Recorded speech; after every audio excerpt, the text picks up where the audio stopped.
Hello everyone. So today we will read about structure of the atmosphere. ठीक है, मैंने आप लोगों को थोड़ा बहुत एक्सप्लेन कर दिया था ट्रोपोस्फेयर के बारे में ना। So let us just revise the troposphere quickly and then we will get on with the topic, with the rest of the topic. Okay, अभी यहाँ पे मैंने आप लोगों के लिए बस वो फैक्चुअल बातें लिखा है, क्योंकि मुझे भी ऑब्वियसली याद नहीं रहता है।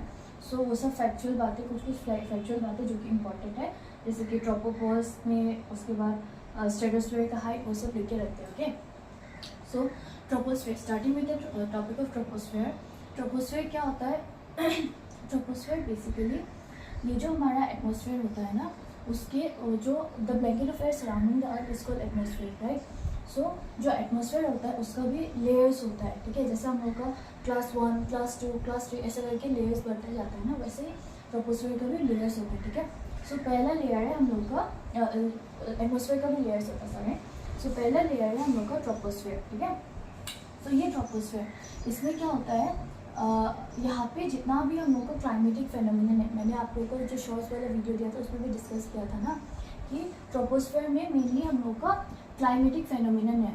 ठीक है, मैं यहाँ पे पूरा फुल नहीं लिख रही हूँ, बस आप लोग लाइक सम अंडरस्टैंडिंग के लिए यहाँ पे हम लोग का मेजर क्लाइमेटिक फेनोमेनन हुआ करता है। ठीक है, जैसे कि रेनफॉल हो गया है ना, फिर सनलाइट हो गया, सनलाइट, या फिर like let's just say wind, जितना भी क्लाइमेटिक फेनोमेनन होता है ना, वो मेजरली ट्रोपोस्फेयर में होता है। ठीक है, और उसके बाद बोला गया है कि एटमॉस्फेयर, जो ये ट्रोपोस्फेयर है ना, सपोज ये अपना अर्थ है, ये इसके अराउंड ट्रोपोस्फेयर है। ठीक है, तो इक्वेटर में उसका अराउंड 18 किलोमीटर जैसा है, एंड ऊपर में इट्स अराउंड 18 और 13, ओके 8 किलोमीटर। ठीक है, पोल्स का तरफ इट्स 8 किलोमीटर एंड इक्वेटर में इट्स 18 किलोमीटर। ठीक है, ये मेनली ये वेरिएशन इसलिए आता है ट्रोपोस्फेयर, मतलब देखिए पोल्स का तरफ बस 18 किलोमीटर है और इक्वेटर का तरफ 18 किलोमीटर, और एवरेज मिलाने से 18 + 8 + 18 डिवाइडेड बाई 2 + 30। ठीक है, वैसा करके एवरेज है।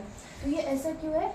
ये ऐसा है इसलिए है क्योंकि जो हम लोग का सन रेज होता है ना, जो सन रेज होता है वो इक्वेटर में सबसे ज़्यादा आता है। तो ये इक्वेटर ये वाला जगह गर्म रहता है। ठीक है, और गर्म हवा ऊपर राइज करता है। ठीक है, और एक बात आप लोग जान लो, जो गर्म हवा होता है वो राइज करता है और ठंडा हवा सिंक करता है। ओके, सपोज एक जगह पे ये गर्म हवा है तो वो राइज करेगी।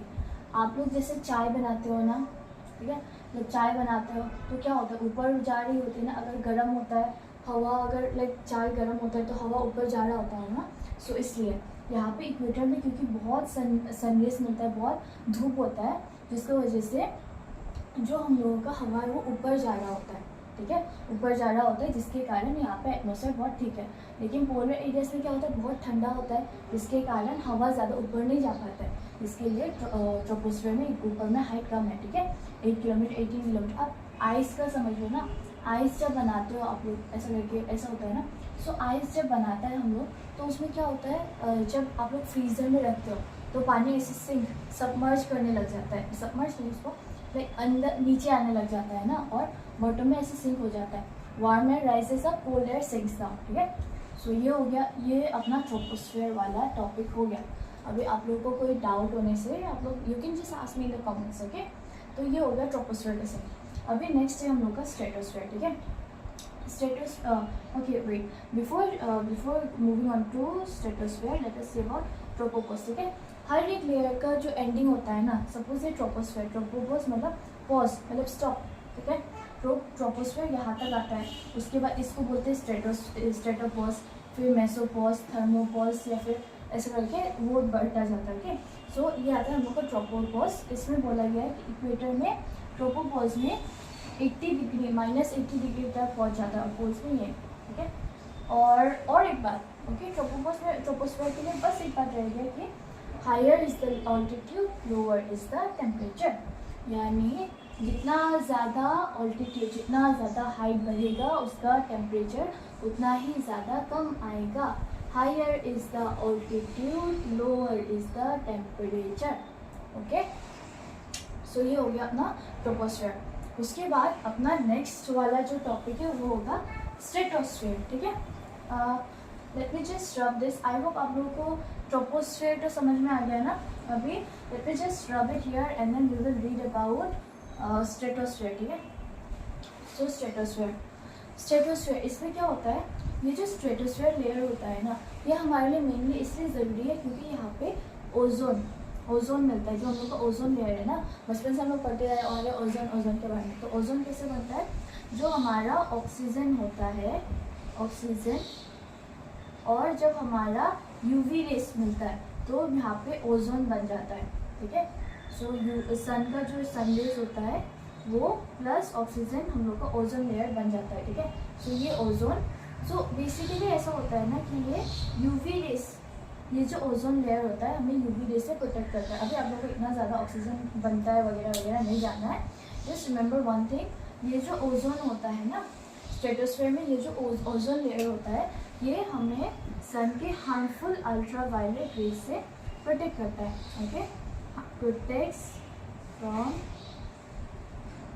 Harmful ultraviolet rays, UV rays, ठीक है। सो ये हो गया अपना स्ट्रेटोस्फेयर के बारे में। अभी मेसोस्फेयर ये लेयर इसलिए भी इम्पॉर्टेंट है क्योंकि यहाँ पे ना हम लोग का जो मीटियोर्स आता है, जो होता है ना ऊपर से पत्थर वगैरह आता है, वो इस जगह में आके डिस्ट्रॉय हो जाता है पूरा। सो इसलिए ये मेसोस्फेयर लेयर इम्पॉर्टेंट है। हाँ, एंड देन अच्छा, इसमें ये खास बात है कि देखो ओजोन स्ट्रेटोस्फेयर में और एक बात है, स्ट्रेटोस्फेयर में क्या होता है, higher is the altitude, higher is the altitude, higher is the temperature, ठीक है। higher is the altitude, higher is the temperature, ठीक है।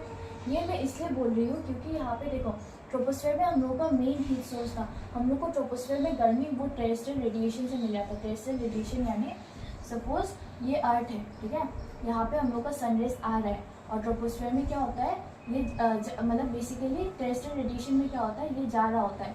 सो ट्रोपोस्फेयर में हम लोग का जो मेन हीटिंग होता है ये हम लोग का टेरेस्ट्रियल रेडिएशन की वजह से होता है, जिसकी वजह से ट्रोपोस्फेयर में वो हो रहा था। एंड स्ट्रेटोस्फेयर, इसमें क्या होता है कि higher is the altitude, higher is the temperature, मतलब बेसिकली ये सन है, ठीक है, ठीक है, ये सन है, ये अपना ट्रोपोपोज है, ट्रोपोपोज से स्ट्रेटोस्फेयर आता जा रहा है। तो स्ट्रेटोस्फेयर का मेन हीटिंग सोर्स ही सन है, ठीक है। इसलिए जितना आप हीटिंग सोर्स के जितना करीब होगा उतना ही ज़्यादा तो गर्मी बढ़ेगा ना, है ना। सो स्ट्रेटोस्फेयर का केस में सन जो है मेन हीटिंग फोर्स है, इसलिए बोला कि higher is the altitude, higher is the temperature, ठीक है। जितना ज़्यादा ऑल्टीट्यूड, जितना ज़्यादा ऊपर जाओगे सन के उतना ही करीब जाते जाओगे, इसलिए स्ट्रेटोस्फेयर में उतना ही ज़्यादा जितना ज़्यादा हाइट बढ़ता है उतना ही ज़्यादा टेम्परेचर बढ़ता जाता है, ओके।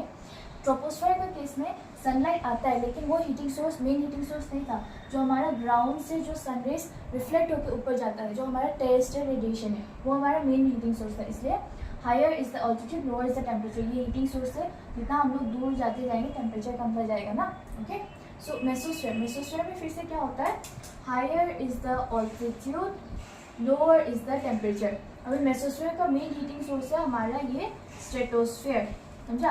बस स्ट्रेटोस्फेयर का मेन हीटिंग सोर्स था हमारा सन, इसलिए higher is the altitude, higher is the temperature, ठीक है। लेकिन मेसोस्फेयर के केस में क्या है, हमारा जो मेन हीटिंग सोर्स है वही है हम लोग का स्ट्रेटोस्फेयर वाला लेयर, इसलिए मेसोस्फेयर में जितना ज़्यादा ऊपर बढ़ते जाओगे टेम्परेचर उतना ही कमता जाएगा, okay. Higher is the altitude, lower is the temperature. I hope आप लोगों को ये समझ में आ गया होगा, एक रफ आइडिया मिल गया होगा, ओके। थर्मोस्फेयर, इधर में इस लेयर में बेसिकली क्या होता है,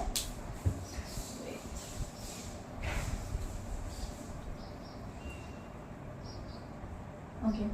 सो बेसिकली हमारा जो थर्मोस्फेयर होता है ना, इसमें क्या होता है, सपोज ये अर्थ है, ठीक है, अर्थ रेडियो वेव्स भेजता है, लाइक आप लोगों को मालूम होगा सैटेलाइट्स वगैरह ना, आई डोंट नो मैं सही बना रही हूँ कि नहीं, जस्ट इमेजिन कि ये एक सैटेलाइट्स है, ठीक है। सो हमारा अर्थ यहाँ पे भेजेगा, फिर उसके बाद यहाँ पे वापस आ जाएगा।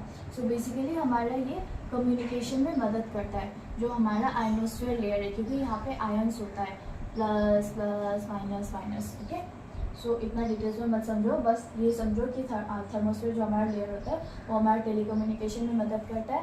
एंड आई गेस ये 80 से लेकर 400 किलोमीटर तक था, ठीक है। उसके बाद लास्ट में आता है हमारा एक्सोस्फेयर, जहाँ पे हमारा ये जो एटमॉस्फेयर है वो स्पेस के साथ मिल जाता है, एक ट्रांजिशन जोन, ठीक है। एक्सोस्फेयर के बाद सीधा स्पेस आता है, इसका इतना कुछ इंपॉर्टेंस, इतना कुछ सिग्निफिकेंस नहीं है। अभी भी हमारे जो स्टडीज़ है ना, उसमें बस ट्रोपोस्फेयर और स्ट्रेटोस्फेयर वो ज़्यादा मैटर करता है, ओके। सो आई होप आप लोगों को ये स्ट्रक्चर ऑफ द एटमॉस्फेयर समझ में आ गया होगा। And if you have any doubts you can ask me in the comment section.